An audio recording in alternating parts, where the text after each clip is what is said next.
여러분 반갑습니다. 교회가 이 땅에 존재하는 목적은 복음을 전하기 위해서입니다.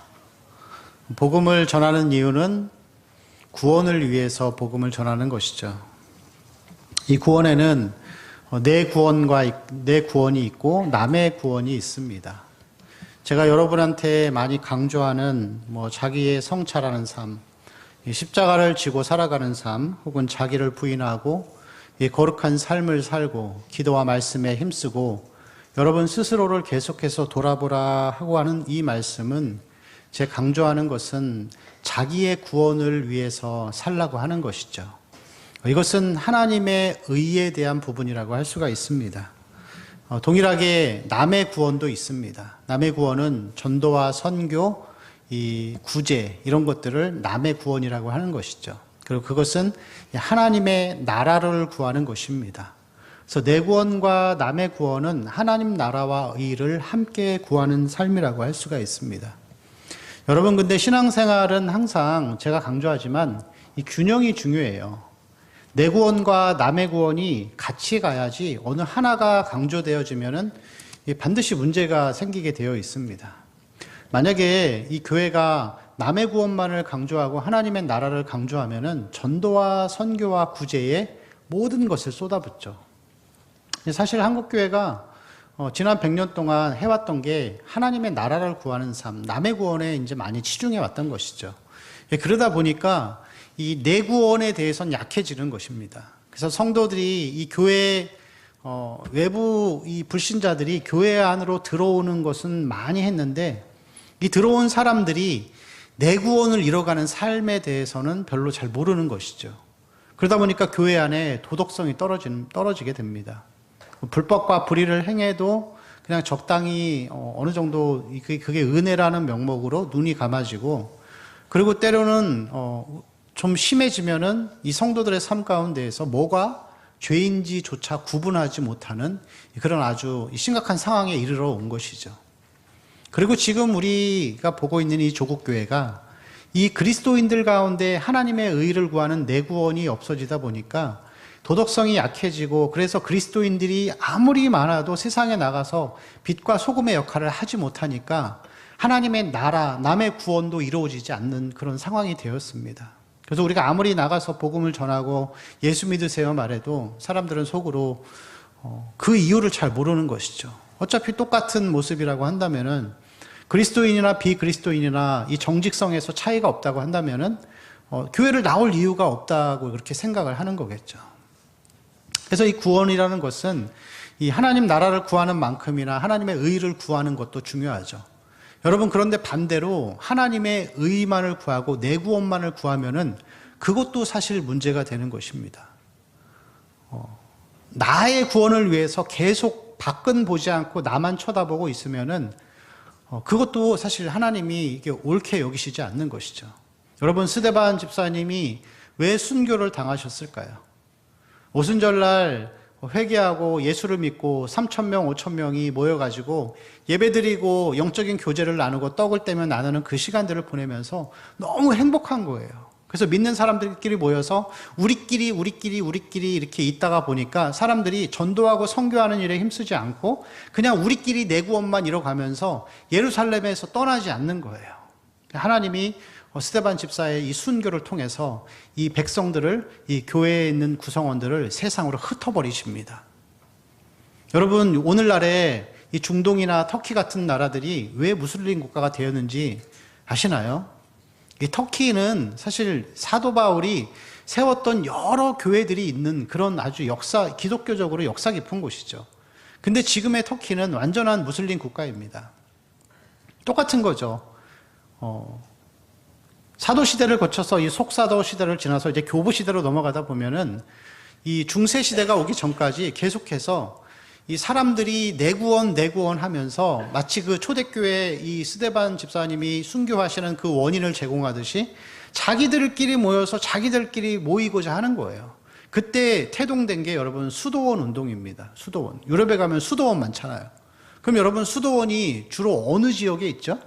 산 밑에 사람들 없는데 한적한 곳에서 모여가지고 자기네들끼리 그냥 농사 짓고 밥 해 먹고 경건 생활을 하면서 지내고 싶은 거예요. 여러분은 은혜를 많이 받으면은 은혜 받은 그 가운데에서 그냥 교회 안에서만 머물고 싶어 하는 마음이 생겨요. 왜냐면 교회 오면은 사람들이 다 좋아 보이니까. 그러니까 그 가운데 우리끼리 모이는 거죠. 그래서 수도원 운동이 유럽의 전역에 확대가 되어 가면서 이 복음이 전해지지 않고 우리끼리 해버리니까 하나님이 무슬림을 그냥 허용하신 거예요. 다 흩어버리신 거예요. 그래서 유럽, 아프리카의 이 중부까지도 이 무슬림이 엄청난 팽창과 확장을 하게 되는 것이죠. 그래서 여러분, 이 구원의 사역, 영혼 구원의 사역은 내 구원을 이뤄가면서 남의 구원을 함께 이뤄가야 합니다. 그게 여러분, 복음의 자세이죠. 그래서 그리스도인의 공동체 교회는 모이는 공동체이지만 동시에 흩어지는 공동체가 돼야 합니다. 이 균형을 우리가 유지하면서 살아가는 것이 중요하죠. 특별히 오늘 말씀을 보면은 이 모이는 공동체 그리고 흩어지는 공동체 이 두 가지의 모습을 우리에게 이 동시에 보여주고 있습니다. 이 누가복음 15장 1절에서 10절까지의 말씀은 이 잃은 양에 대한 비유, 그리고 그 다음에 잃은 드라크마에 대한 비유, 그리고 11절부터는 탕자, 잃은 아들에 대한 비유가 나오는데, 오늘은 우리가 이 1절에서 10절까지의 말씀, 잃은 양에 대한 비유와 드라크마에 대한 내용만을 함께 살펴보고자 합니다. 여러분, 하나님 말씀을 볼 때에 이 말씀 가운데에서 우리가 항상 이 중심에 두고 집중해서 봐야 되는 게 있는데, 그것은 뭐냐면 이 본문을 읽고 묵상을 했으면은 그 안에 있는 하나님의 중심 사상이 무엇인지를 딱 봐야 돼요. 그거를 보지 않으면은 이 본문을 보면서 다른 묵상이 나오고 다른 해석이 나오게 됩니다. 근데 이 두 가지의 비유 가운데에서 공통적으로 나오는 내용, 그리고 이 잃은 아들에 대한 비유까지 세 가지 비유 가운데에서 공통적으로 나오는 내용이 있는데, 그것은 세 가지 다 하나님이 가장 기뻐하시는 것이 무엇인지를 우리에게 보여주는 것이죠. 여러분, 하나님이 세상에서 제일 기뻐하시는 게 뭐죠? 죄인된 영혼이 하나님 앞에 돌아오는 게 하나님 제일 기뻐하시는 것입니다. 오늘 본문도 우리에게 그것을 보여주고 있죠. 이 하나님이 가장 기뻐하시는 일, 그리고 우리가 이 일을 향해서 열심히 해야 될 것을 하나님이 우리에게 권면하고 계신 것이죠. 여러분, 세상에서 하나님이 제일 기뻐하시는 것은 영혼이 돌아오는 것입니다. 영혼이 돌아오는 것. 영혼이 돌아오는 거 얘기하니까 벌써 부담이 되시죠? 나가서 전도하세요 라고 말하려는 게 아니에요. 오늘 말씀 우리가 잘 봤으면 좋겠습니다. 첫 번째 말씀, 잃은 양 비유에 대해서 나오는데 15장 우리 4절 말씀 한번 같이 읽겠습니다. 시작. 너희 중에 어떤 사람이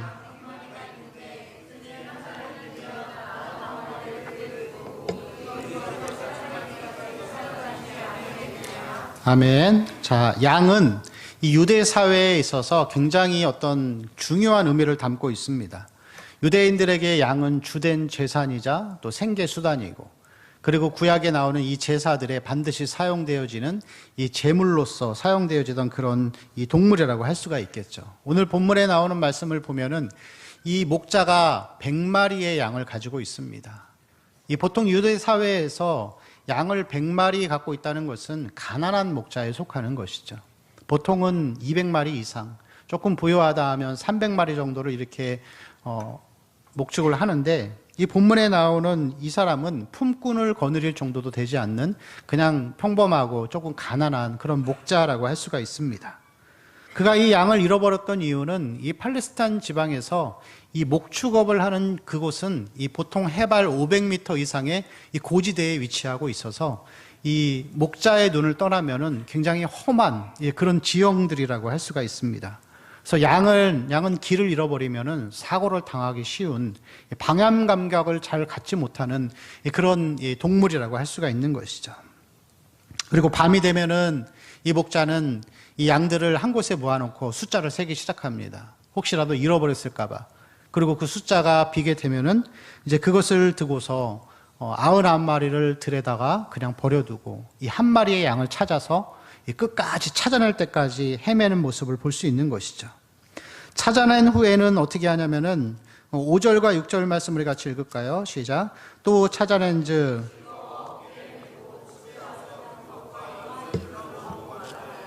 나와 함께 즐기자 찾아내었노라 하리라. 아멘.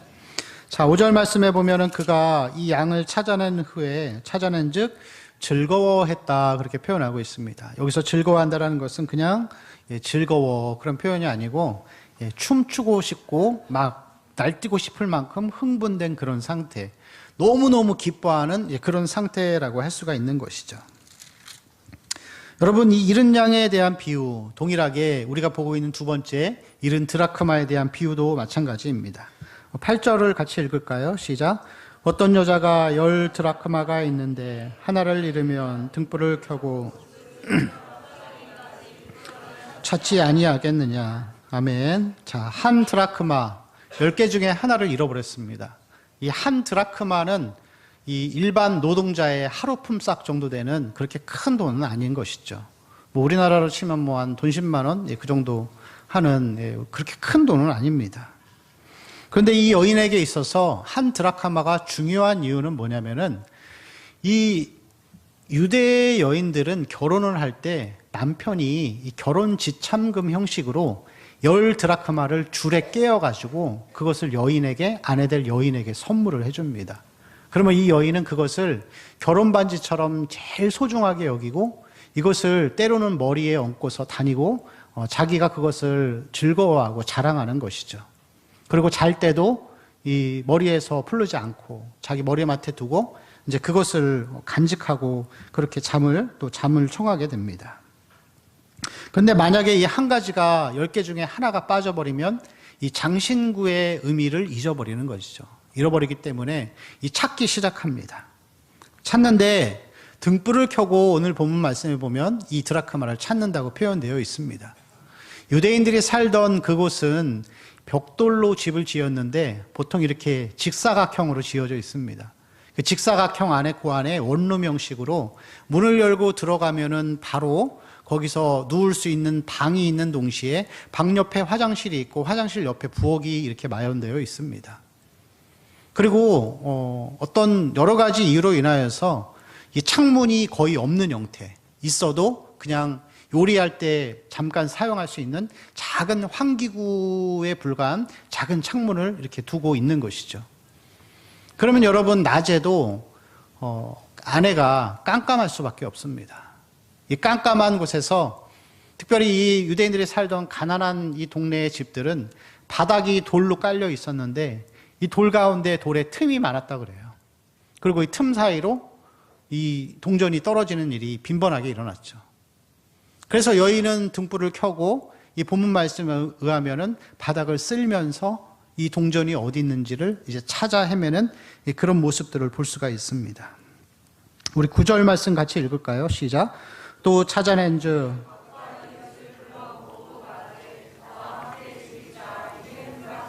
찾아내었노라 하리라. 아멘. 여러분, 하나를 찾고 나서 너무 기뻐가지고 벗과 이웃을 불러 모으고 잔치를 벌입니다. 그럼 여러분, 잔치 비용이 더 들까요? 드라크마 하나 찾은 비용이 더 들까요? 잔치 비용이 더 도는 거죠. 그렇죠. 잔치 비용이 훨씬 많이 드는데 우리가 상식으로는 이해할 수 없는 거지만 이 드라크마 비유도 그렇고 잃은 양에 대한 비유도 그렇고 이것은 여러분 돈으로 계산할 수 없다는 것을 이야기하는 것이에요. 돈으로 계산할 수 없죠. 한 영혼이 돌아오는 것은. 이 공통점, 두 가지의 비유는 두 가지의 공통점을 갖고 있는데 그래서 힘써 찾는 것, 그리고 함께 기뻐하는 것이죠. 그리고 이 7절과 10절을 보면은 7절과 10절, 특별히 우리 10절 볼까요? 같이 읽겠습니다. 시작. 내가 너희에게 이르노니 이와 같이 죄인 한 사람이 회개하면 하나님의 사자들 앞에 기쁨이 되느니라. 아멘. 자, 기뻐하는데 하나님도 기뻐하고 하늘도 기뻐하고 그리고 천사들도 기뻐하죠. 7절 읽어볼까요? 시작. 내가 너희에게 이르노니 이와 같이 죄인 한 사람이 회개하면 하늘에서는 회개할 것 없는 아멘. 온 세상이 여러분 한 영혼이 돌아오는 것을 기뻐합니다. 한 영혼이 돌아오는 것을 온 세상이 기뻐하죠.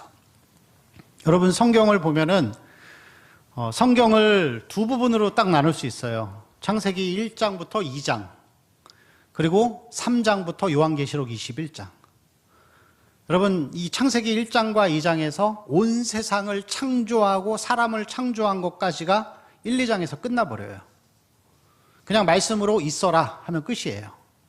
근데 3장부터 요한계시록 끝까지 그 방대한 이 1800페이지가 되는 이 성경의 내용은 다 영혼이 어떻게 돌아오는가에 대한 설명이에요.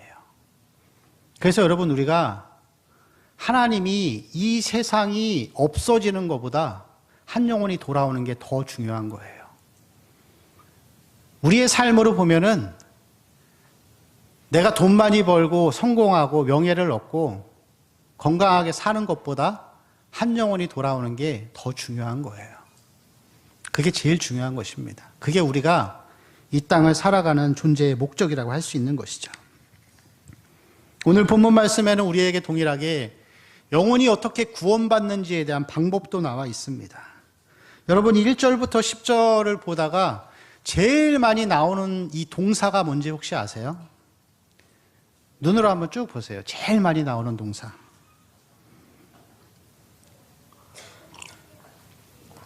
찾아내다, 찾아내다. 7번 나옵니다. 7번 나온다는 것은 7은 완전수죠. 근데 누가 찾죠, 여러분? 찾는 것을 양의 주인인 목자가 찾아요. 그리고 이 동전의 주인인 여인이 이것을 찾습니다.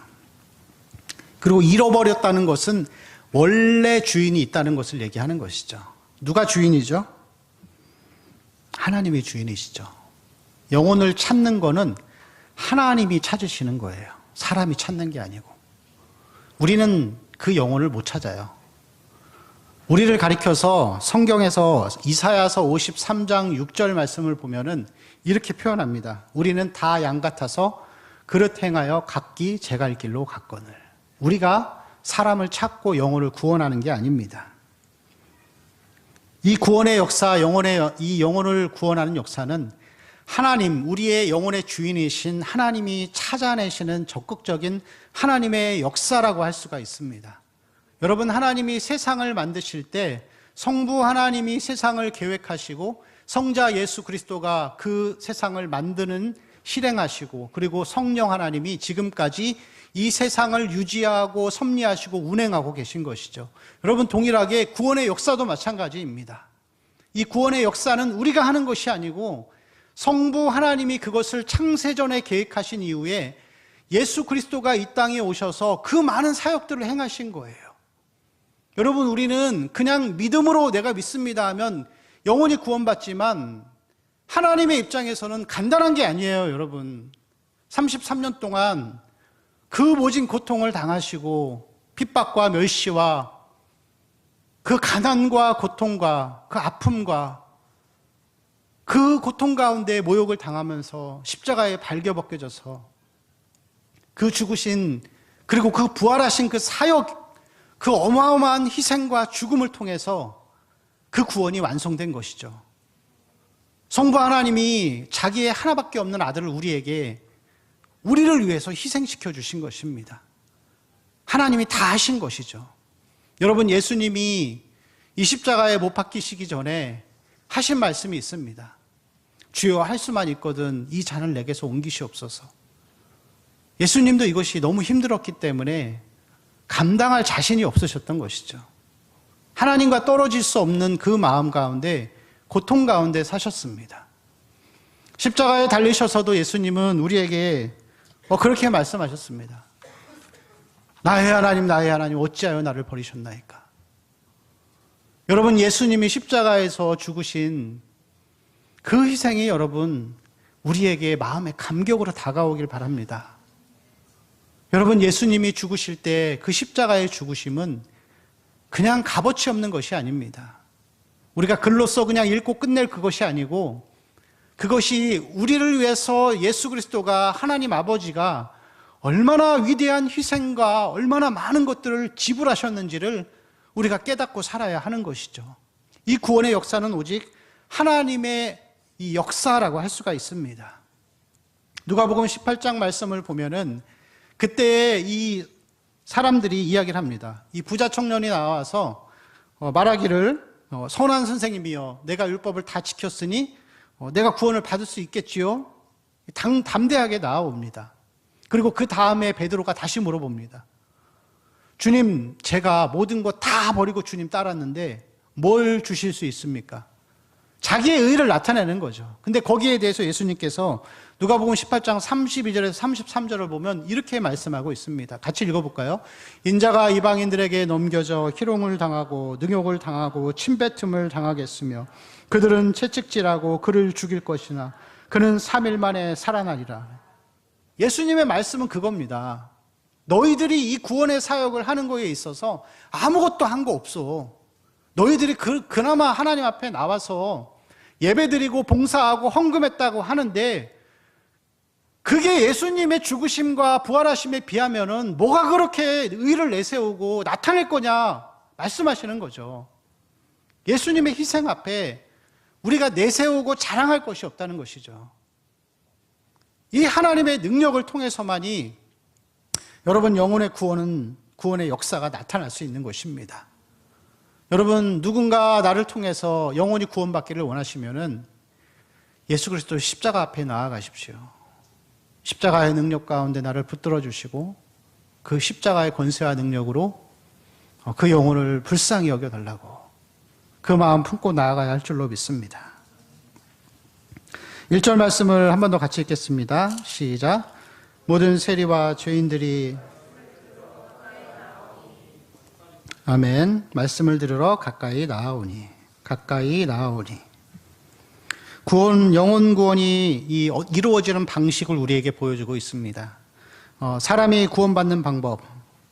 여러분 예수님 시대에 이 시대에 이 사복음서가 기록되던 이때에 사람들은 어떻게 구원받았을까요? 예수님 이후의 사람들은 사도들이 복음을 전했죠. 예수 그리스도 외에는 구원이 없다. 그걸 믿음으로 받는다. 거기 로마서에 나오잖아요. 근데 그러면 이 예수님이 승천하시기 전에 예수님 시대에 살았던 이 30년 가까이의 사람들은 어떻게 구원받았을까요? 어렵게 생각하지 마세요. 오늘 말씀 1절에 나와 있습니다.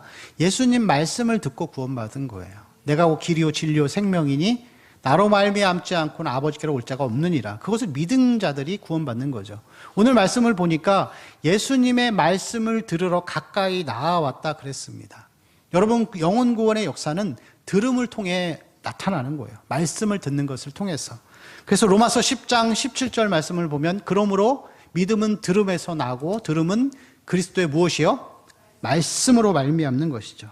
여러분 장로교 헌법에 보면은 헌법책에 이렇게 기록되어 있습니다. 평신도와 목사의 의무.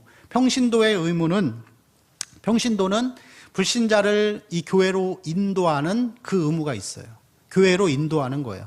그럼 목사의 의무는 이 인도받은 이 불신자들을 말씀으로 구원받게 하는 역할을 하는 거예요. 그래서 이 영혼구원의 사역은 이 평신도 여러분과 청년들과 저의 협력적인 사역이라고 할 수가 있습니다.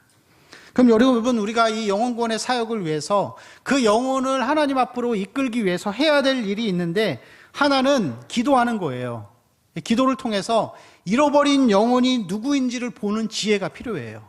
여러분 아무나 붙들고 교회 가자 하면은 그들이 교회는 올 수 있어요. 교회는 올 수 있는데 하나님이 선택하신 백성이 아니면은 이 내적인 부르심이 이루어지지 않는 것이죠.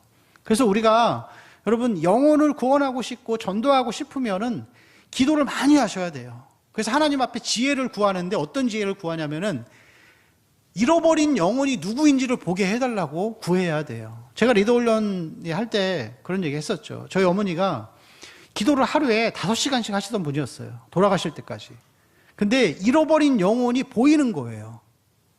잃어버린 영혼이 보이면은 그 사람의 이 뒤에서 광채가 난대요. 그럼 그 사람 위해서 금식하고 기도하고 준비하면서 한 달, 2달을 준비해서 가는 거예요. 가서 복음 전하면 돌아오는 것이죠. 우리에게 그런 영적인 분별력과 지혜가 필요합니다. 아무에게나 가서 복음을 전해야겠지만 여러분 그래도 이 영혼 구원의 사역은 기도로부터 시작돼야 하는 것이죠. 그리고 여러분, 이 영혼 구원을 위해서 우리는 이 하나님, 이 처음에 말씀드린 것처럼 영혼 구원의 사역이 교회에 와서 말씀을 들음으로 가능한 거예요. 그렇죠? 믿음은 들음에서 나잖아요. 하나님 말씀으로 말미암고. 그러면 여러분, 우리 청년들이나 이 성도들이 하나님 백성을 만들기 위해서, 전도하기 위해서 데려와야 되는데, 가자 그러면 여러분 교회 와요? 교회 가자 그러면? 교회 안 오죠. 저 같아도 안 와요. 예? 쉬는 날 누가 교회 오고 싶겠어요? 쉬고 싶지. 그럼 여러분 기도해야 돼요. 어떻게 해야 하냐면, 하나님 나올 수 있는 상황을 만들어주세요. 나올 수 있는 상황을 만들어주세요. 여러분, 가족이나 부모, 형제, 친구, 소중한 사람들 위해서 기도할 때 잘 되게 해달라고 기도하지 마세요. 그 사람 망치는 거예요. 제가 처음에 말씀드렸지만 세상 창조보다 영혼 구원이 훨씬 더 소중한 것입니다. 가족들 가운데 아직도 하나님 모르고 아직도 하나님 모르는 친구들이 있으면은 차라리 여러분 망하게 해달라고 기도하세요. 망해서 여러분도 힘들겠죠. 가족이 망하면. 근데 힘들어서 하나님 앞에 나오고 그 영혼이 살아야 될 거 아니에요. 예수님 말씀하실 때 차라리 죄 짓고 지옥 가느니 눈을 빼버리고 다리를 자르고 팔을 자르라 그랬어요. 여러분, 그래서 기도할 때 가족들 위해서 꼭 그렇게 기도하세요. 나올 수 있는 환경이 될 수 있게 해달라고. 잘 되게 해달라고 기도하지 마세요. 저도 그렇게 기도해봤는데 잘 되게 해달라고 10년 기도했는데 하나님 기도 안 들어주셨어요. 결국은 망하고 돌아왔어요. 망하고 회개하고 하나님 앞에 무릎 꿇고 그 영혼이 돌아오게 되었습니다. 사람은 죄인이기 때문에 환경이 열리고 잘 되면 절대 하나님 앞에 돌아오지 않습니다. 지옥에 가는 것보다 여러분, 이 땅에서 사는 동안 잠시 망하는 게 나아요. 여러분 생각해 보세요. 지옥에 가서 내 가족이 있다고 생각하면 얼마나 끔찍한 일인가요? 그래서 여러분 꼭 그렇게 기도하시기 바랍니다. 이 영혼 구원을 위해서 또 한 가지 기도할 것은 말씀을 선포하는 목회자를 위해서 기도하시기 바랍니다. 여러분, 제가 사역을 하면서 보니까 사탄이 그렇게 공격을 하더라고요. 이 목사가 이 말씀만 전하면 좋은데 사실 현대교회가 이 규모가 커지면서 할 일이 많아요. 그럼 제가 할 일이 많거든요. 예. 여러 가지 뭐 문서도 만들고 뭐 세미나도 뭐 이렇게 보고 이렇게 여러 가지 뭐 프로그램도 계획하고 하는데, 그렇게 문서 만들고 프로그램하고 세미나에 들어갈 때는 사단이 역사하지 않아요. 그냥 순탄하게 모든 일이 이루어집니다. 근데 말씀과 기도와 경건의 삶을 살기 시작하면 사단이 어마어마하게 방해를 시작합니다. 마음을 요동시키고 고통스럽게 만드는 것이죠. 왜냐하면 말씀을 전할 때 하나님의 능력이 나타나서 영혼 구원의 역사가 나타나기 때문에 그렇습니다. 그래서 여러분, 이 영혼 구원은 하나님이 가장 기뻐하시는 것이지만 동시에 사단이 가장 싫어하는 것이라고 할 수 있습니다. 그래서 여러분, 부족하지만 저를 위해서, 특별히 담임 목사님 위해서 꼭 기도해 주세요. 그게 여러분이 사는 길이에요. 목사가 잘 되기 위해서 하는 게 아니고 여러분 영혼이 살기 위해서 기도하라는 것입니다. 영혼의 구원을 받는 장소가 있습니다. 이른 양은 들판에서 헤매다가 구원받은 것이죠. 구원받아야 될 사람은 세상에 널려 있습니다.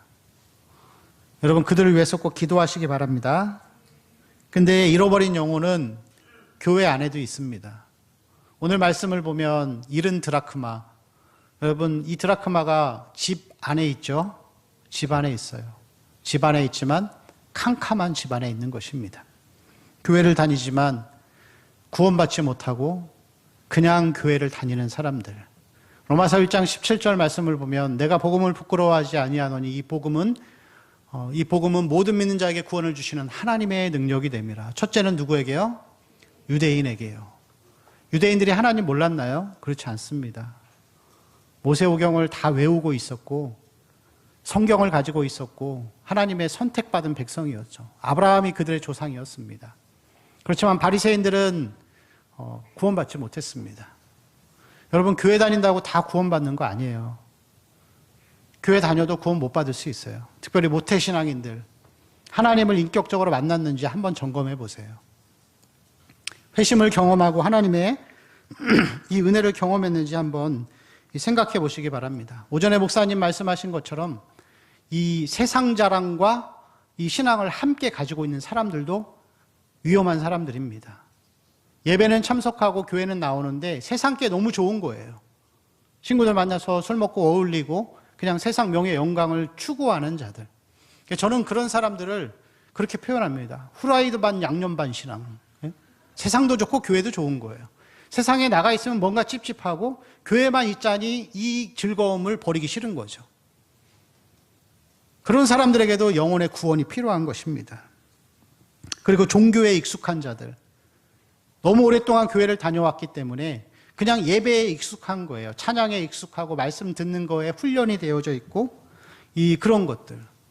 사도 바울이 표현하기를 범사에 너희들이 종교성이 많도다. 이 고린도 교회였나요? 제가 잘 기억이 안 나는데 그런 사람들이죠. 이 교회 안에서 행위를 의지하는 자들. 봉사하는 것을 통해서 그게 영혼 구원인 것처럼 생각하는 그런 착각에 빠져 있는 것들. 여러분, 봉사도 예배도 헌금도 불신자도 다 할 수 있어요. 그건 불신자도 다 할 수 있는 거예요. 우리 가운데 그런 사람이 있으면 여러분 꼭 예수 믿고 구원받으시기 바랍니다. 믿음으로 죄인임을 고백하고 회개하는 역사를 통해서 제자의 삶으로 나아가야 할 줄로 믿습니다. 오늘 말씀을 보면 특별히 이 복음이 교회 안에 더 필요한데 1절 말씀 우리 한번 다 같이 또 볼까요? 읽겠습니다. 시작. 모든 세리와 죄인들이 2절이요.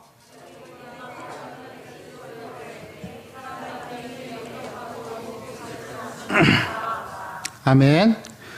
자, 교회 안에 있는 바리새인과 서기관 같은 자들, 어떤 사람들일까요? 오늘 본문 말씀은 1절과 2절 말씀이 나머지 3절부터 10절까지의 말씀에 대한 요약이고 서론이라고 할 수 있습니다. 하나님이 가장 기뻐하시는 게 영혼의 구원인데 하나님이 가장 기뻐하시지 않는 자들이 누구인지도 우리에게 보여주고 있어요. 누구냐면 바리새인과 서기관들이죠. 여러분, 바리새인들은 율법 613가지를 자르고 쪼개가지고 5,000가지로 만든 다음에 그것을 철저하게 다 지켰어요. 11조를 하는데 그런 거죠, 여러분. 귤을 20개를 사면은 2개는 헌금으로 드리는 거예요. 배추를 하나를 사면은 배춧잎을 다 따가지고 그거를 숫자를 쳐가지고 100개면은 그 중에 10개를 11조로 바치던 사람들이었어요. 서기관은 어떤 사람들이었냐면 모세오경, 창세기, 출애굽기, 레위기, 민수기, 신명기를 머릿속에 외우고 있던 사람들이에요. 우리가 평생 가도 한 번 읽기 힘든 이 모세오경을 외우고 있는 사람들이에요.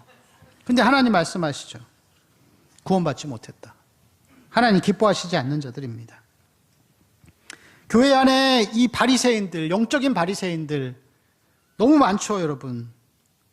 자기들이 지옥 간다고 전혀 생각하지 못하는 사람들. 여러분, 진짜 구원받은 사람은 내가 구원받았을까 한 번 정도 생각해 봐요. 고민하고 갈등해 봅니다. 구원받지 못한 사람은 이 고민 한 번도 안 해본 사람들이에요. 당연히 구원받았지. 이런 사람들이 여러분 한번 생각해 보세요. 진짜 구원받았는지. 그리고 자기 만족이 강해요.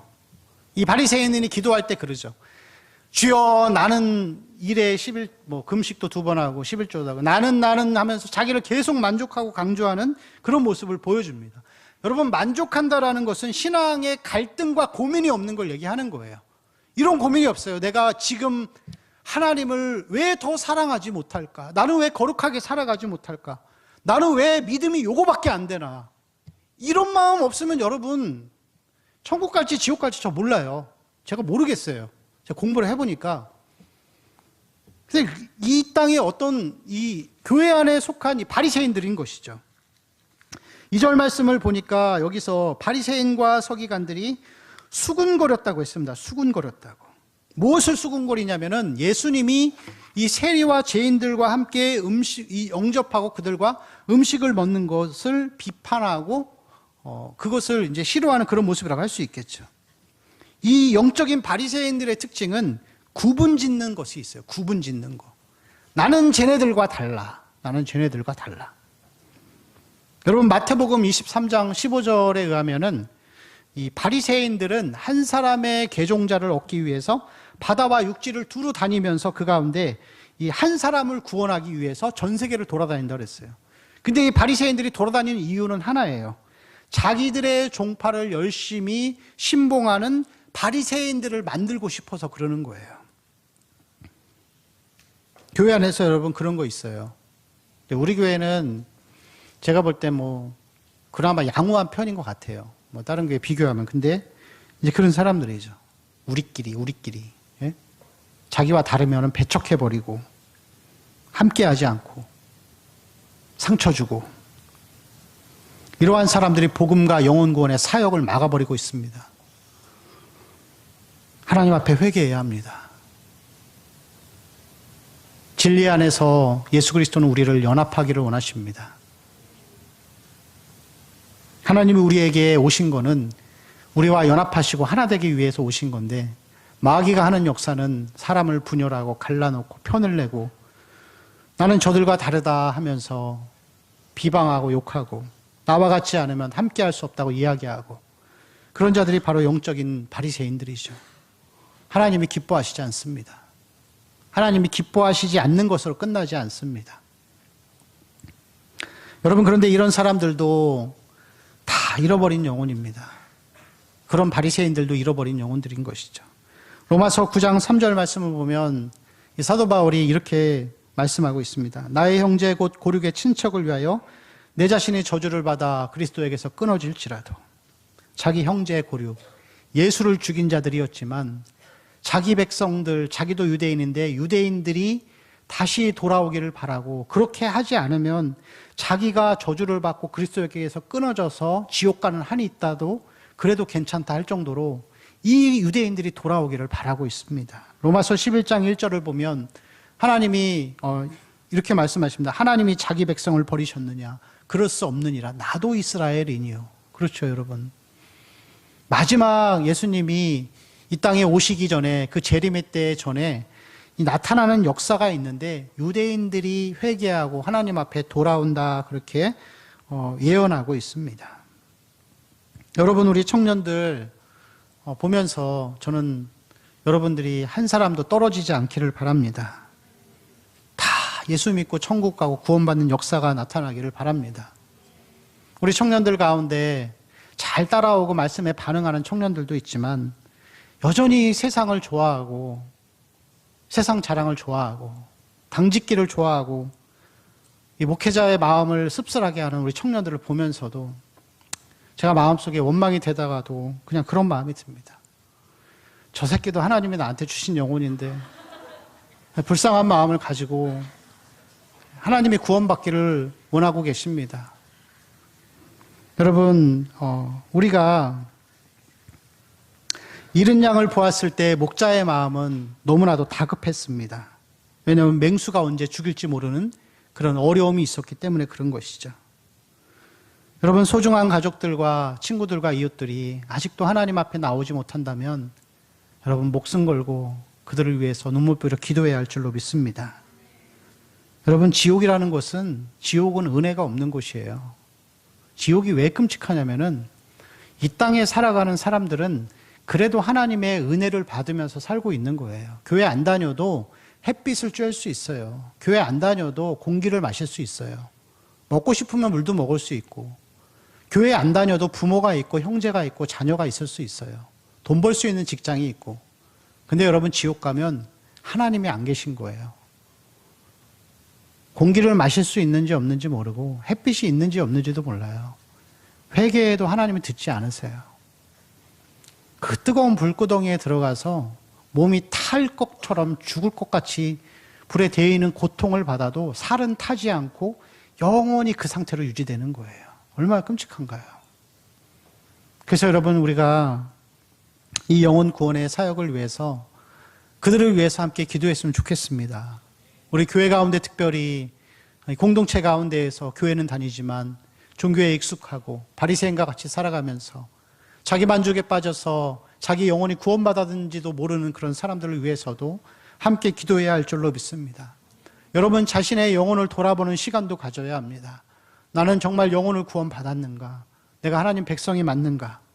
여러분 이 구원의 역사가 나타날 때 하나님이 주시는 한 가지의 선물이 있습니다. 그것은 우리 마음속에 기쁨이라는 선물을 주십니다. 여러분 선교 갔다 오면 감격이 한동안 떠나지 않죠. 영혼 구원의 사역을 할 때 하나님이 주시는 영적인 복인 것입니다. 여러분 마음속에 슬픔이 있고 걱정이 있다면 영혼 구원을 향해 나아가십시오. 하나님 기쁨을 주실 것입니다. 그래서 우리 공동체가 정말 잃어버린 영혼 없이 다 함께 또 구원받고 또 즐거워하고 기뻐하는 우리 그런 삶이 되시기를 축원합니다.